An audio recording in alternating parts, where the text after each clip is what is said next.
Today on a Dr. Phil exclusive. The former NFL star and convicted murderer Aaron Hernandez found dead in a prison cell. You've seen the shocking headlines. Now, do you think this was a suicide or something else? for the first time ever, How did you find out he in fact was dead? He informed me. Aaron Hernandez's fiancée speaks out about his mysterious death, I was the last person to speak with him. his final words, and the rumors of his life in prison. You were his fiancée. Was he secretly dead? The exclusive interview. Did he kill himself so you could collect $6.5 million?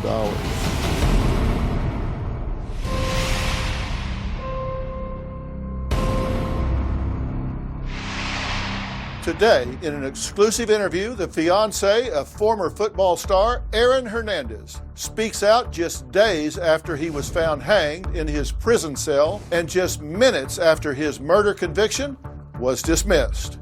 It all began as a murder mystery starring an NFL superstar.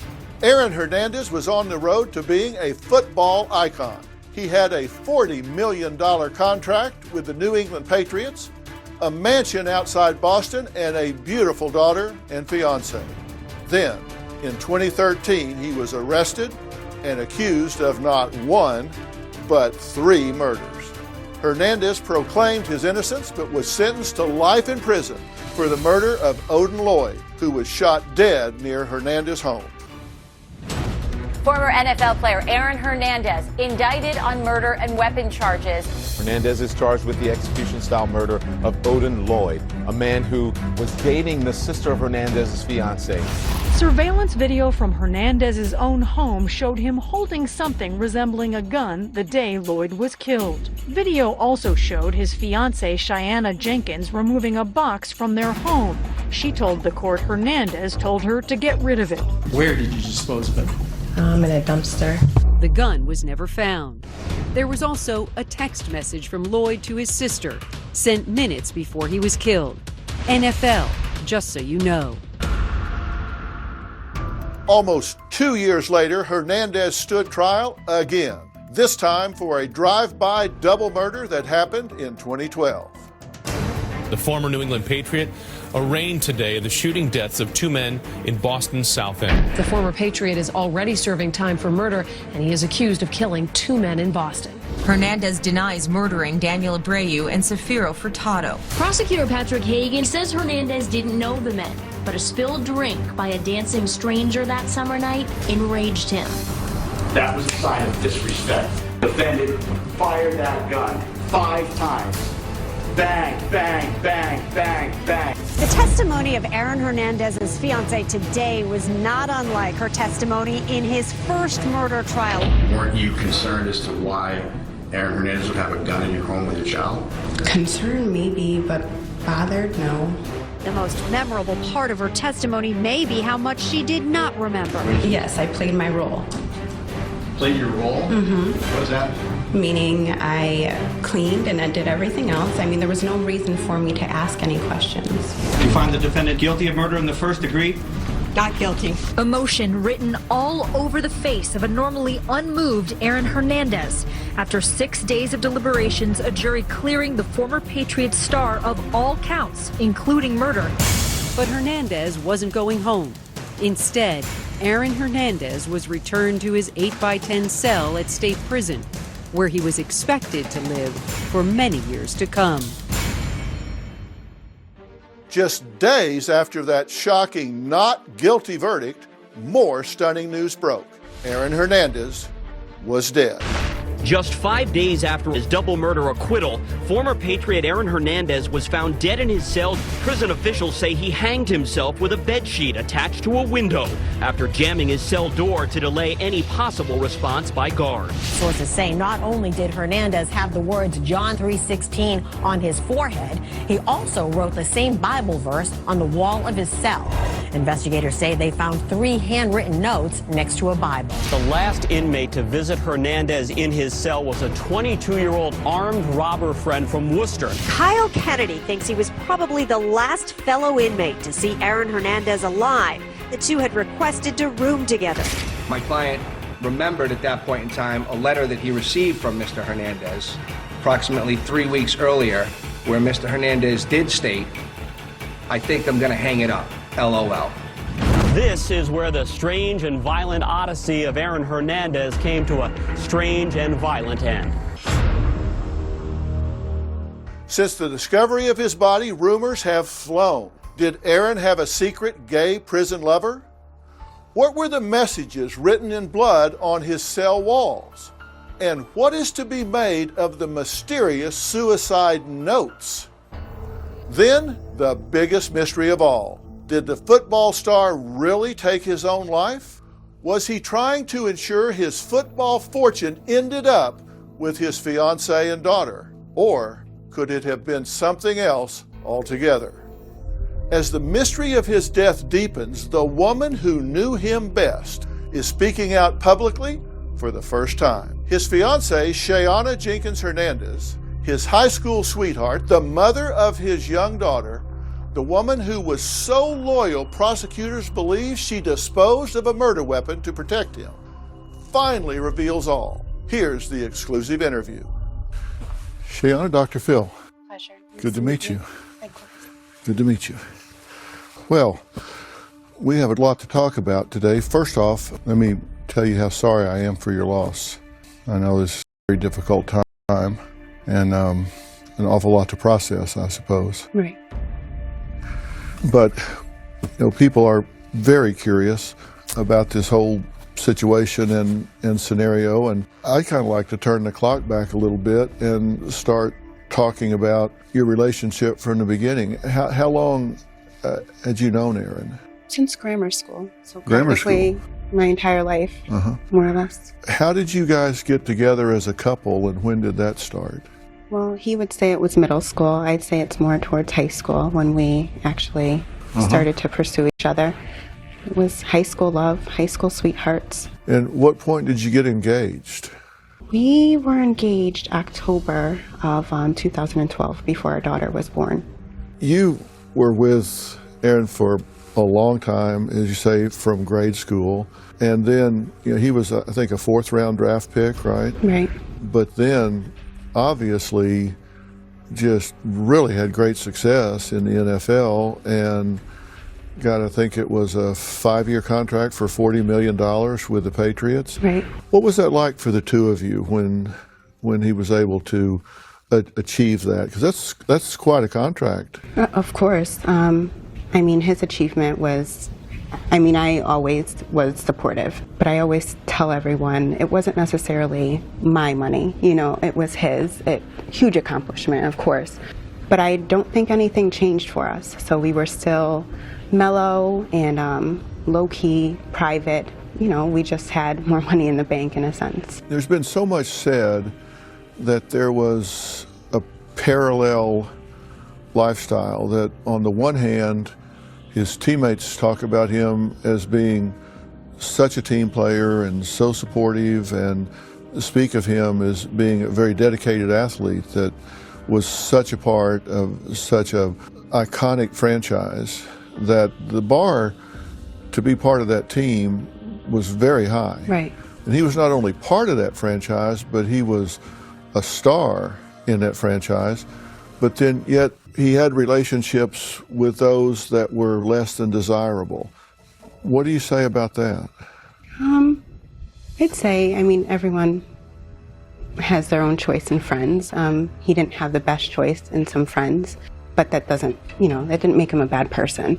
As far as, the relationships he had with outsiders, I don't necessarily know too much about that. I invited everyone into the home that he brought there. I was never rude. Was he a gang member? Not from my knowledge. Would you have known?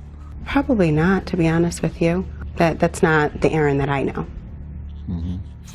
But you said anybody that he would bring around, you would invite into the home. Right.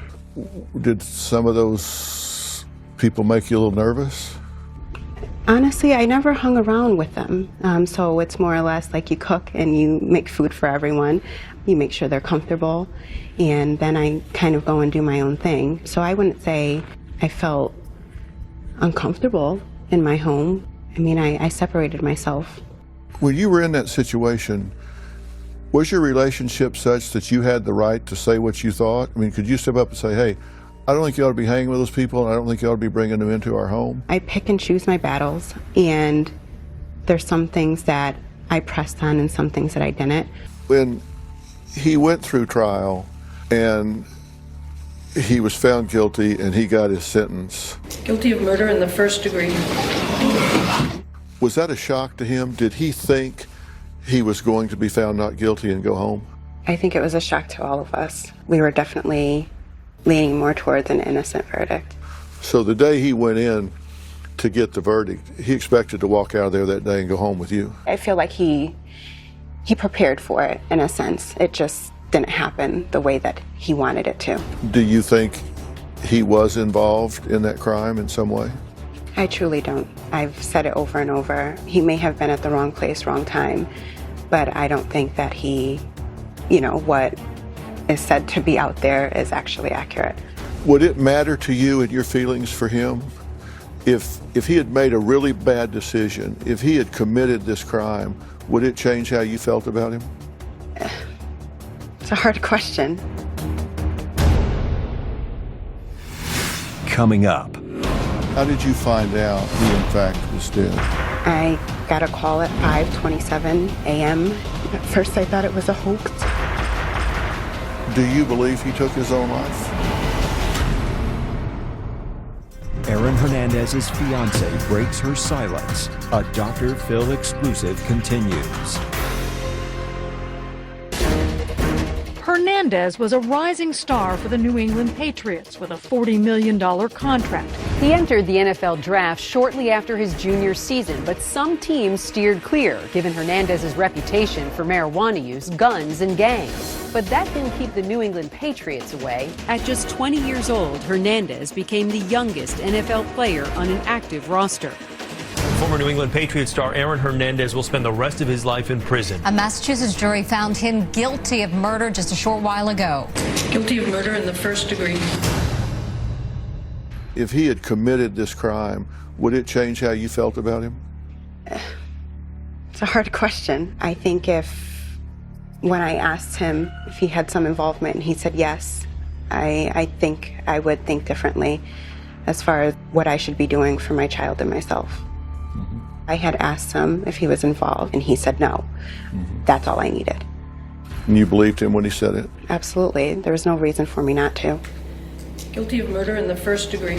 When you heard the verdict, what was your reaction? Oh, I was devastated. Completely devastated. My whole world changed. He's all I know. I was completely devastated. And did you two look at each other in that moment?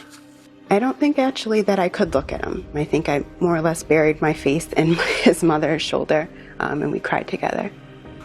When was the first time you talked to him, saw him, made eye contact with him after the verdict? It definitely wasn't in that courtroom. I know I left very frantically. I couldn't stay for the sentencing. I couldn't hear those words. But I would have to say the next encounter would have to have been a visit.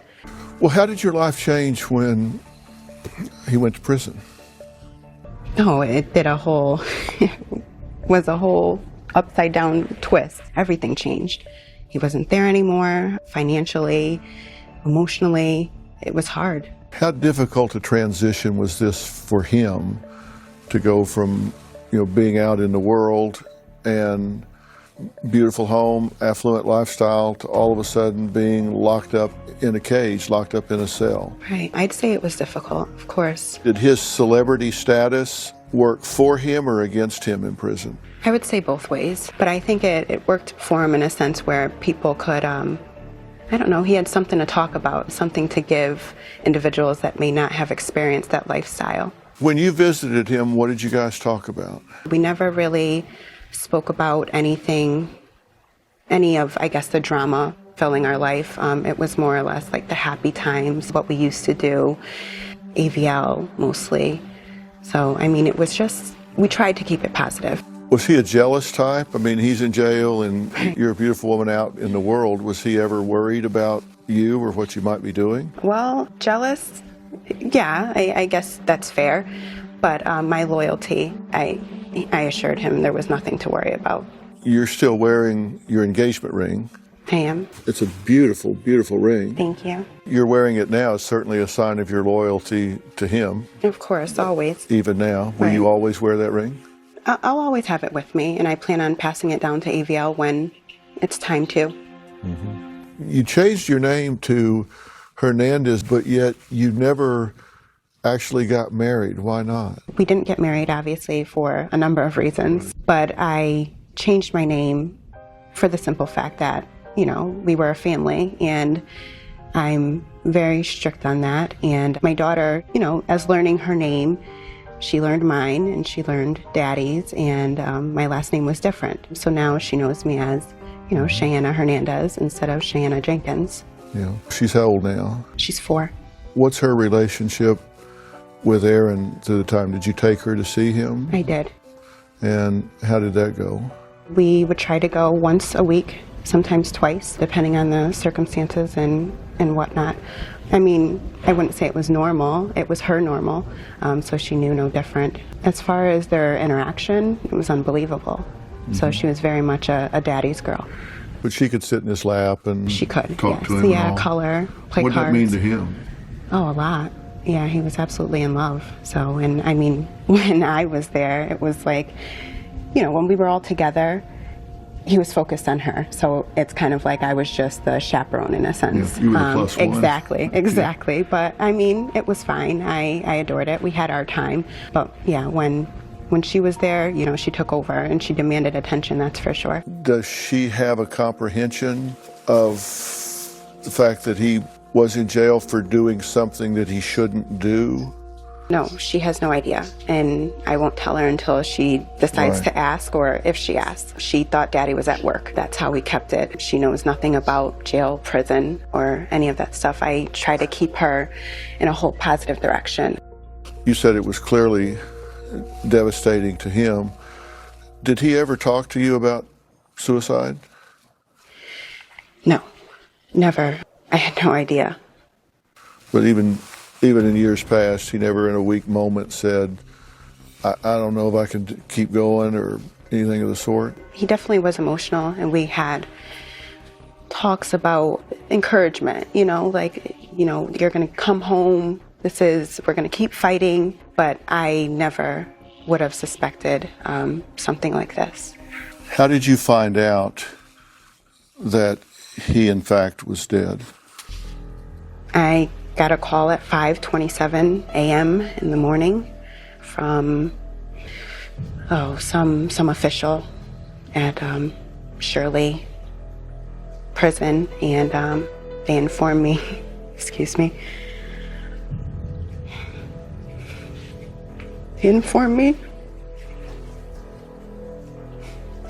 that indeed Aaron was deceased.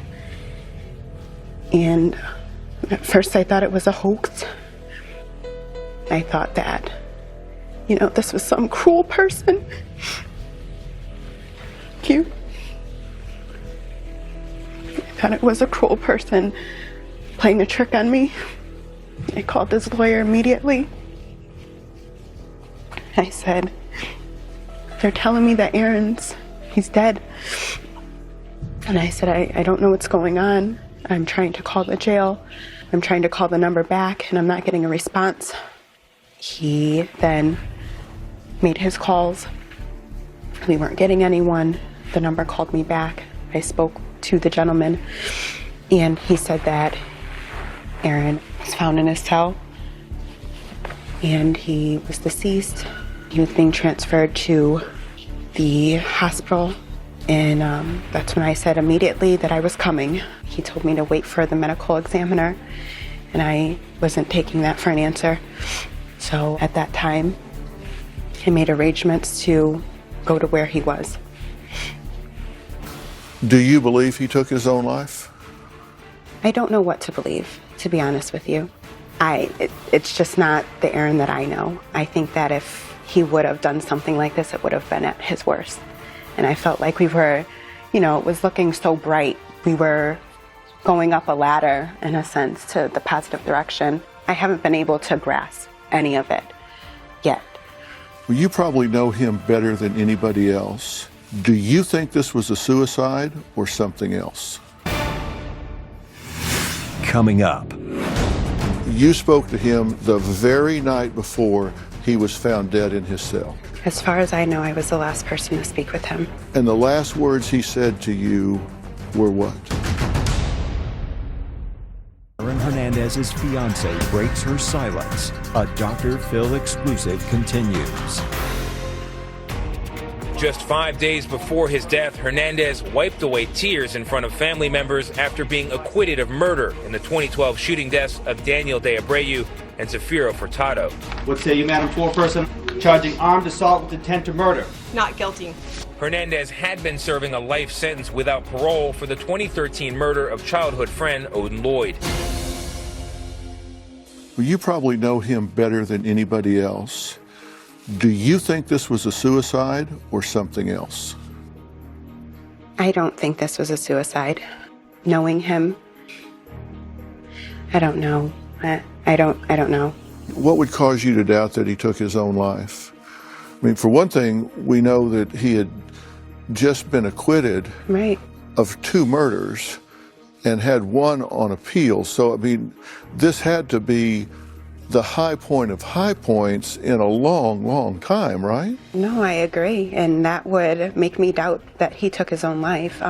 He was very positive, so excited to come home. I spoke to him the night before they say this incident happened, and he was so, Daddy's gonna be home, and he's speaking to AVL. I can't wait to sleep in the bed with you guys, and I can't wait to just hold you and love you. There was no indication at all of such events. Okay, so you spoke to him the very night before he was found dead in his cell. As far as I know, I was the last person to speak with him. And the last words he said to you were what? I remember him saying, babe, I've got to go. They're shutting the doors. And I honestly don't think that we said I love you to each other.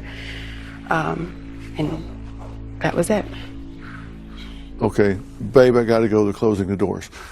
There was no, monumental goodbye, no finality in what he was saying, no, this woman that I've been with since grade school, that I've loved since middle school, that I've got a child with, that I know I'm speaking with for the last time in my life. Right. It was, babe, gotta run, they're closing the doors. Yes, it was a normal conversation, which makes me doubt so many things. I just know that the feedback that I was getting from our last talk had nothing to do with any suicidal thoughts. But then again, I don't know what that would be. But to me, it was completely normal. So you look at the absence of what was there rather than the presence of what was there. There was just nothing there that signaled. Right, exactly. If he didn't take his own life, then by deduction, that would mean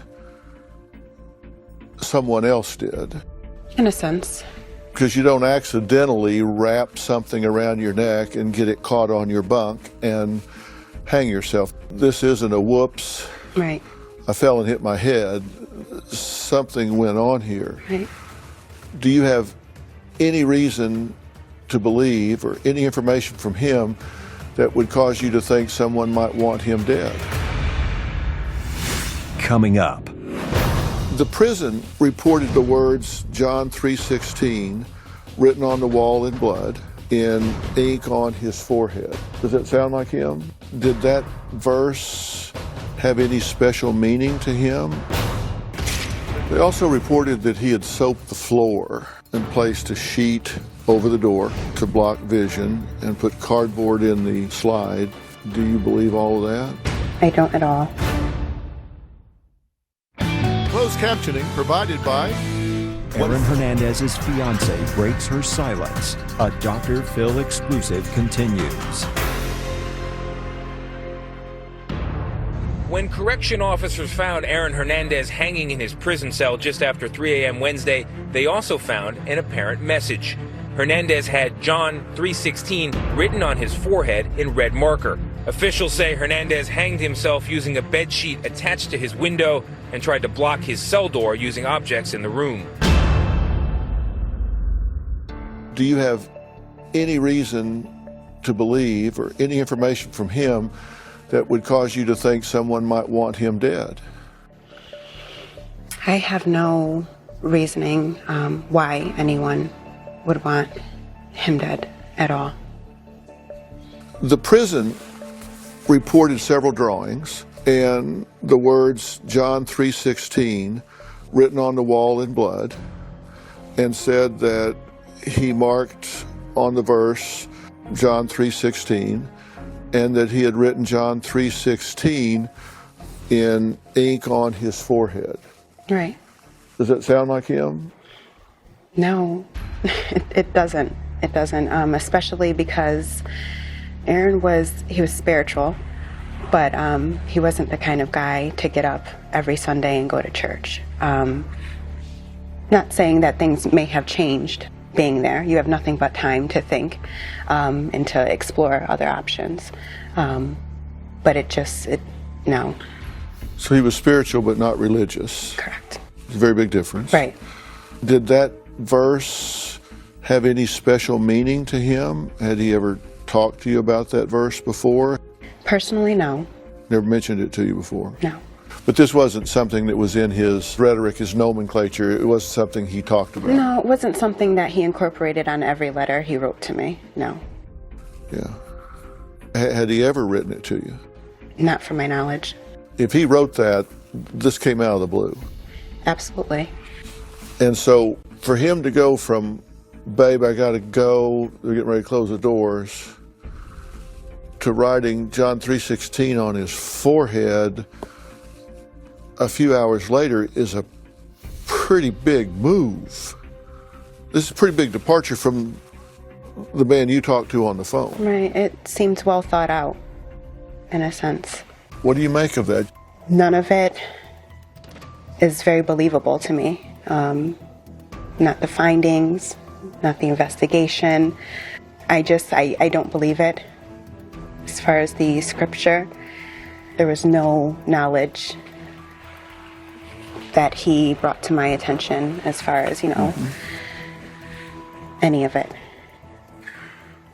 Well, the day of his passing, the surveillance video showed him on the phone just before being locked in his cell that night. So this would be the last call he was talking to you. Right. You would suspect. Right. And this was about the time that they normally would shut things down and he would go to his cell, right? I believe so. I mean, there were different times for everything.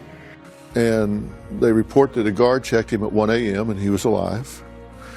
And surveillance video, they say that no one entered or left his cell from 8 p.m. and he was discovered at 3 a.m.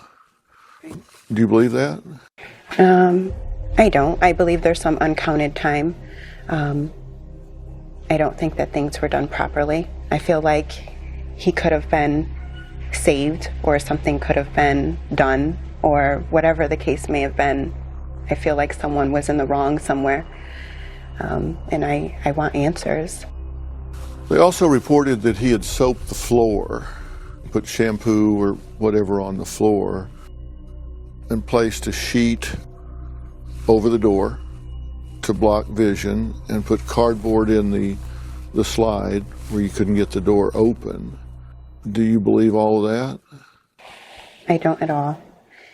I think until we can get in there and do our own investigation, and I actually, I guess, trust where these answers are coming from, maybe I can have some comfort in the truth.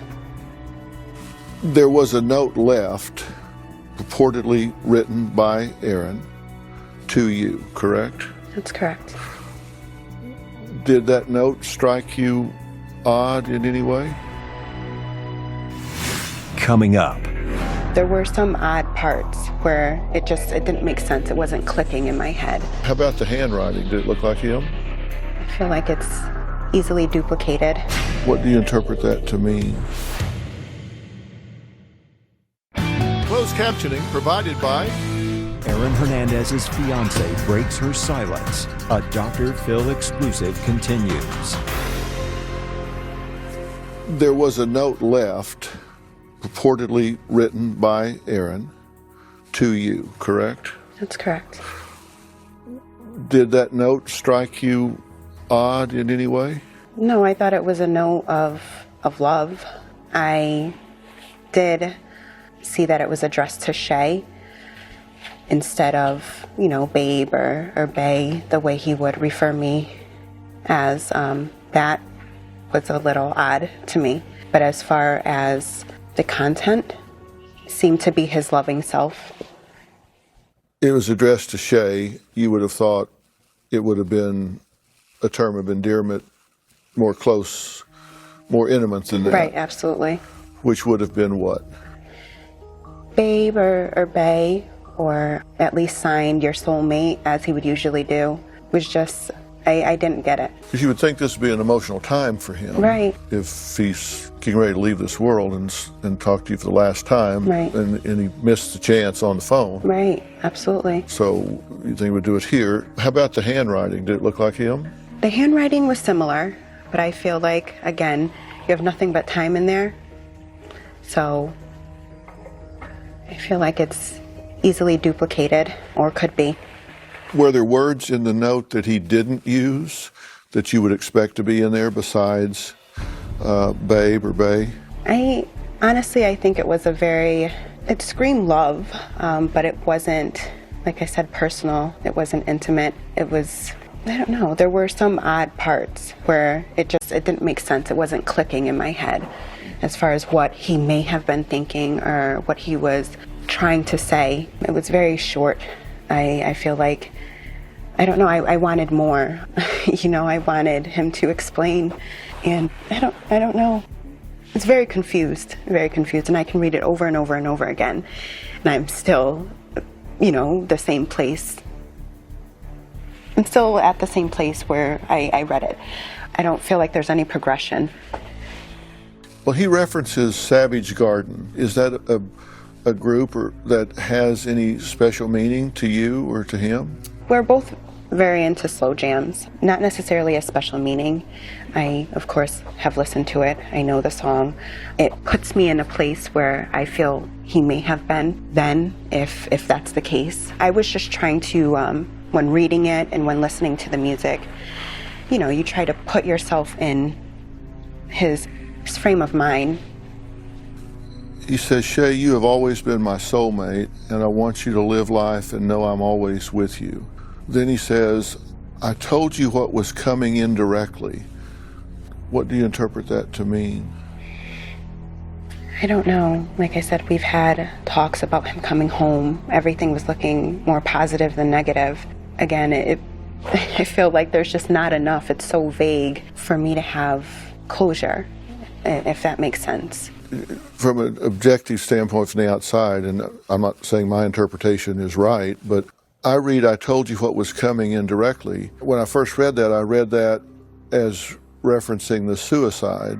If that is what that sentence is meant to convey, did he telegraph to you in any way that he was going to kill himself? No, not at all. I mean, he was very positive on coming home.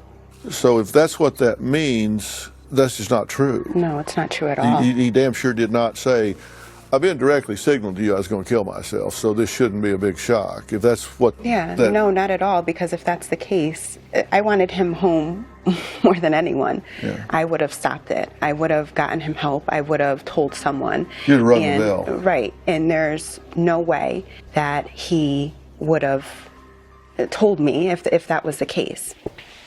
It goes on to say, I love you so much and know you are an angel, literally. We split into two to come change the world. I love you. Let the daughter know how much I love her. Look after her and look after blank and blank for me. Those are my boys. These other two that are listed here, are these just friends that he cared about? No, I mean, one is a godson and one is his brother. They're very important to him. Is that how he would talk about that? I mean, he had a big heart and he was very caring. I think that that's accurate as far as taking care of the kids, in a sense. So. And then in all caps, you're rich. Right. What would that mean if he did write that? Coming up. If he did write this, is this in some way a last will and testament? Did he ever tell you during a visit, there's something brewing in here, I got conflict in here? Is it possible somebody wanted him dead and this was some kind of assassination? Aaron Hernandez's fiancée breaks her silence. A Dr. Phil exclusive continues. Aaron Hernandez's final messages. The state just releasing one of 3 suicide notes that he left. Some cryptic messages within the brief handwritten note. Hernandez asking his fiancée to watch over 2 of his boys. In capital letters, he underlined. He writes, "You're rich." You're rich. Right. What would that mean if he did write that? What I got from that, I thought about love. I thought about things that were without a doubt what I would already do. If he did write this, is this in some way a last will and testament, saying whatever's mine is yours, you're the mother of my child, the next of kin? Is this meant to be a last will and testament? If he did write it. I don't know. You and I both would want to know. There's tons of questions that I have in regards to everything, and that's what I want to know. That unfortunately I can't get answers to. In any of your conversations with him, any of your visits with him, was he at war with anyone? Is it possible somebody wanted him dead and this was some kind of assassination? If he didn't kill himself, somebody had to kill him. Did he ever tell you during a visit, there's something brewing in here, I got conflict in here? Did he ever indicate anything like that to you? Never. Would he not tell you that to not worry you? It's possible. If somebody did this, then that means that the guards, whoever controls the video, whoever writes the reports, whoever did the killing, there would have to be a lot of factions involved here to present this as a suicide. Somebody would have to manipulate that video, somebody would have to write a different report, somebody would have to come up with all these different facts, because it says from the time he went in that cell at 8 o'clock that he was alive at 1, then he was found having hanged himself a few hours later, and that nobody went in the cell between the time the door was closed at 8 and when he was found. So that if this happened, if it was not suicide, there had to be a pretty elaborate conspiracy for this to have been staged. Coming up. Now, after his death, it was reported that he was gay. And you were his fiancée. Was he secretly gay? Closed captioning provided by. So that if this happened, if it was not suicide, there had to be a pretty elaborate conspiracy for this to have been staged. I agree. I wasn't there. I don't know what the situation may have been. But that being said, I think anything is possible.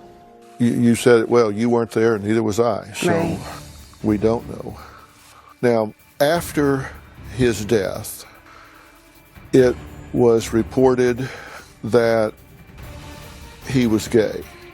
And you were his fiancée. Was he secretly gay?